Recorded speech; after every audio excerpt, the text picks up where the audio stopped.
ஜெயஓம் TV நேயர்களுக்கு எனது அன்பான வணக்கங்கள். இப்போ நம்ம சின்ன சின்ன கதைகள் தான் வந்து சொல்லிட்டு இருக்கோம். ஏன்னா ஒரே மாதிரி இருக்கிறதுனால சின்ன சின்ன கதைகளில் நம்ம வந்து தொடர்ந்து வந்து அந்த பேருணர்வை பற்றி நம்ம அந்த சாப்டரை வந்து பேசுவோம். இப்போ வந்து ஒரு குட்டி கதை என்னென்னா,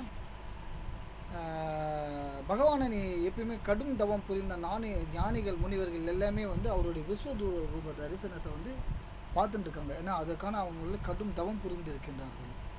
கிருஷ்ணனுடைய விஸ்வரூப தரிசனம் வந்து யாராலையும் வந்து பார்க்க முடியாது. ஏன்னா அதற்கான அந்த பல சாதகங்கள் எல்லாத்தையும் துறவரம் போன்று சதாகாலம் அவனை நினைத்து கொண்டிருக்கும் பொழுது அவனுடைய விஸ்வரூப தரிசனங்கள் அவன் கருணையால் கிடைக்க வேண்டும் என்று அவன் நினைக்கும் பொழுது தான் அந்த விஸ்வரூப தரிசனம் கிடைக்க முடியும். அப்போ அது என்னன்னா, அதாவது கம்சனுக்கு வந்து கிருஷ்ண பரமாத்மா வந்து விஸ்வரூப தரிசனம் வந்து காட்சி கொடுக்கின்றார். இங்கே யாரு? அர்ஜுனனுக்கும் விஸ்வரூப தரிசனம் காட்சி கொடுக்கின்றாரு. அந்த இடங்களில் கம்சனுக்கும் விஸ்வரூப தரிசனங்கள் காட்சி கொடுக்கின்றாரு. இது எப்படி ரெண்டு விதம் சாத்தியக்கூற ஆக முடியும்?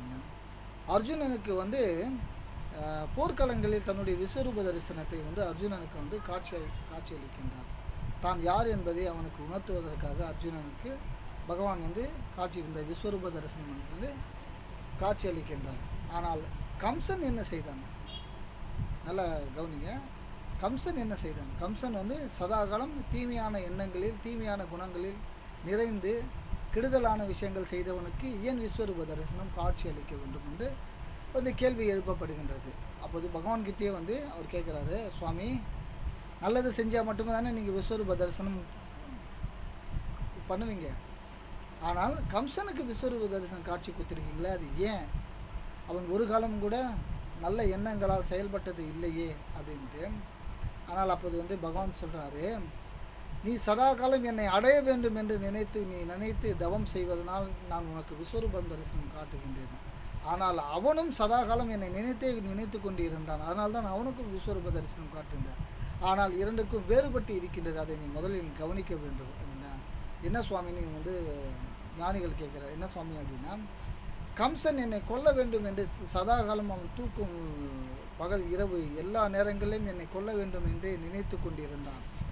ஆனால் அவன் நினைப்பு வெவ்வேறு விதமாக இருந்தாலும் அவன் நினைப்பில் அந்த நாமங்கள் நான் ஒளிந்து கொண்டிருக்கின்றேன் அல்லவா, நான் இறைவன் தானே. அதனால் அவனுக்கு வந்து காட்சி கொடுத்தேன். ஆனால் அந்த காட்சி கொடுக்கும்போது கம்சன் வந்து பயந்து நடுங்கி ஒடுங்கி விட்டான். ஆனால் அர்ஜுனன் வந்து பரவச நிலை அடைந்தான். கம்சன் வந்து பயந்த நிலைக்கு உட்பட்டு இருந்தான். ஏன் அப்படி என்றால், அவனுடைய தீவினைகள் அவனை ஆட்கொண்டதனால் அந்த பவரை அவரால் வந்து தாங்க முடியல. ஏன்னா அந்த உடம்பு கூட என்னன்னா நேர்மறை எண்ணங்களால் நிறைந்து இருந்தால் மட்டுமே இறைவனுடைய அந்த சுப்ரீம் பவரை வந்து நம்மளால் தாங்க முடியலன்னா தாங்க முடியாது. ஆனால் கம்சன் வந்து அந்த பவரை அவரால் தாங்க முடியல. ஓடி ஒளிறார்.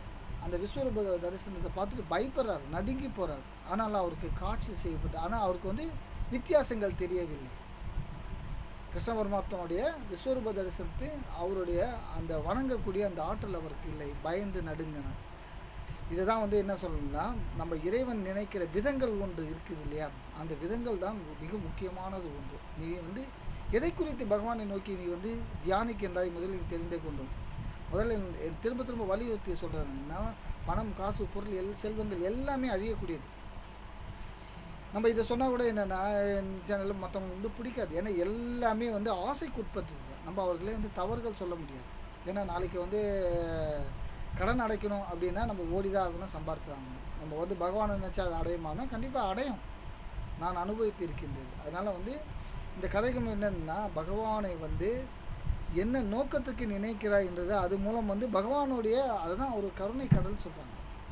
அர்ஜுனருக்கும் காட்சி தந்தார், கம்சனுக்கும் காட்சி தந்தார். அதனால் நீங்கள் தொடர்ந்து நம்ம வந்து பகவானை நோக்கி தியானம் செய்யலாம். அந்த நிலைக்கு அடையிறதுக்கான அவருடைய விஸ்வரூப தரிசனத்தை உட்கார்றதுக்கு நம்ம முயற்சிக்க வேண்டும்.